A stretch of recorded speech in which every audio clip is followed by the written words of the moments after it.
I grew up in the golden age of the 35mm still film camera. I remember the year that I got my first EOS Rebel 2000.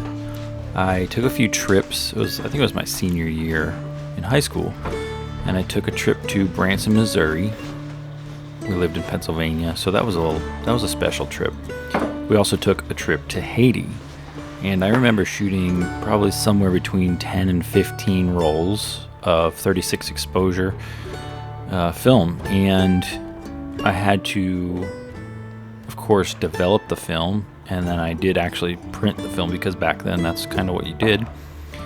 And I remember paying hundreds of dollars to develop my film just to see my photos that weren't even that great. Technology has come so far. That was only 20 years ago.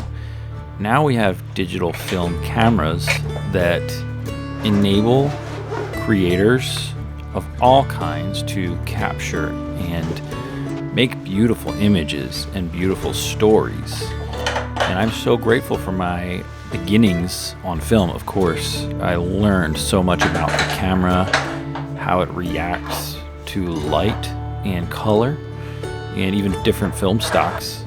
But the dawn of the DSLR, then the mirrorless cameras, has changed everything about the way we shoot and the way we edit and the way we story tell our own stories even. And the tools that are available since that time have just been exponentially greater and better and are constantly improving. And the Sigma 24mm 1.4 art lens is an incredible, I use that term with much reverence. It is an incredible piece of gear.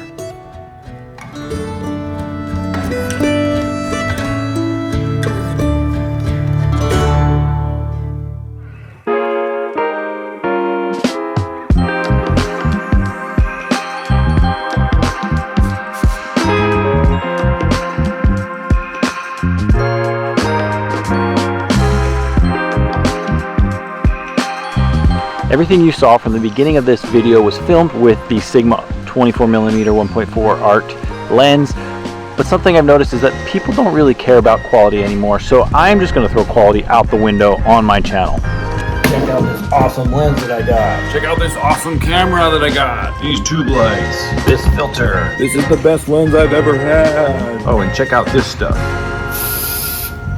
Yeah. Totally joking, I cannot do that with a clear conscience, but today we are looking at something that is very quality, and that is the Sigma 24mm DGDN art lens for Sony E-mount. If you're thinking about the Sony G-Master or this is a no-brainer. I've had the FX30 for about 6 months now, and of course I've had my trusty R3 for about 6 years now.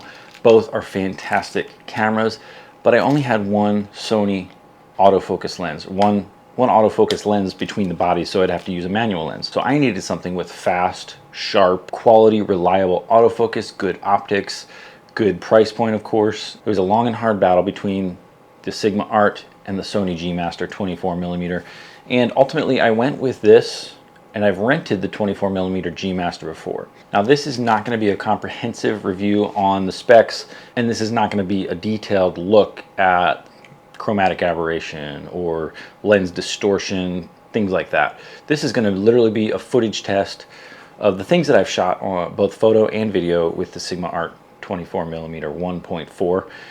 I am extremely happy with this lens. I know that phrase gets thrown around a lot on everybody's YouTube channels, mostly because a lot of people are getting free gear and they're like, oh, this is awesome. I can genuinely say I've purchased this lens and it is awesome, and I do not regret it, and I don't wish that I had bought the G-Master. I think the G-Master is a fantastic lens. I think marginally better than the Sigma. Now before we switch over to any client footage, let's swap lenses right here. Right now I'm using the 18-105 f4 OSS G series lens. Now let's switch out for the Sigma 24mm 1.4 art. Now of course you're instantly going to notice that it's a bit tighter of a frame, so let's readjust here. because this is a full frame lens on a crop sensor camera, it's going to make this about the equivalent of a 36 millimeter, but that focal length turns out to be a really nice video focal length. On a full frame camera, a 35 millimeter focal length would be my go-to for portraits, for even wedding shoots, etc.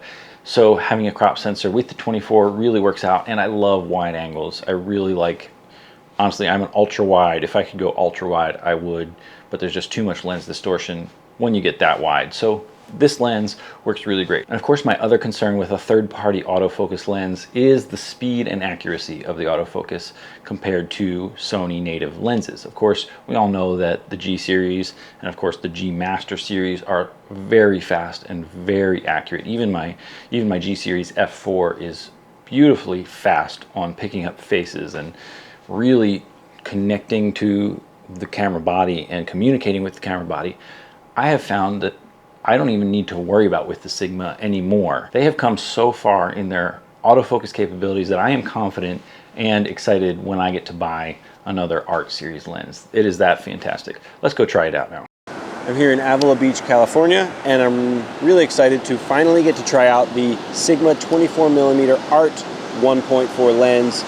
So far, I'm really impressed. The thing that I was really most worried about was autofocus speed. Those of you who have a G Master lens of any kind, you know it's incredibly fast on the autofocus, especially with video. I was very hesitant to try a third-party lens like the Sigma or the Rokinon or the Tamron, and so far this thing has been pretty much incredible on the autofocus speed. So those of you who are worried about video autofocus speed with third-party lenses on a Sony body, this thing may solve your problems and save you some money. These Sigma Art lenses are of course well known for a very sharp image across the entire focal plane. From corner to corner you get beautifully sharp images, and of course in the dead center of the image is the sharpest, but these things are fantastic. Now again, this is a cropped sensor FX30, so most of the distortion that you're going to see will really only be visible with a full frame camera because you're losing those corners. But still, this makes for a really fantastic cinematic focal length that I absolutely love to shoot with. In fact, I had a Zine 24mm that was my absolute favorite lens with my Blackmagic. But Sigma is also well known for their colors, and this feels like a cinema lens to me with the sharpness of a photographic lens. I think Sigma has really done well, and of course, fantastic autofocus speed and accuracy. You don't see the lens racking focus when an object comes into frame or out of frame. You see it pick up something. It may not be the thing you're looking for, but at least it's not racking in and out trying to find something.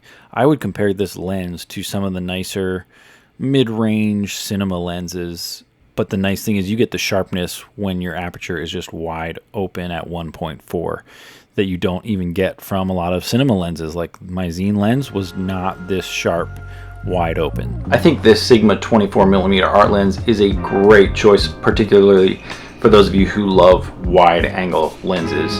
I can't say enough about this lens. I will put a link to this lens below. Please use that. It does help out my channel. If you do like this video, again, please like and subscribe. Thank you for watching, and I'll see you next time.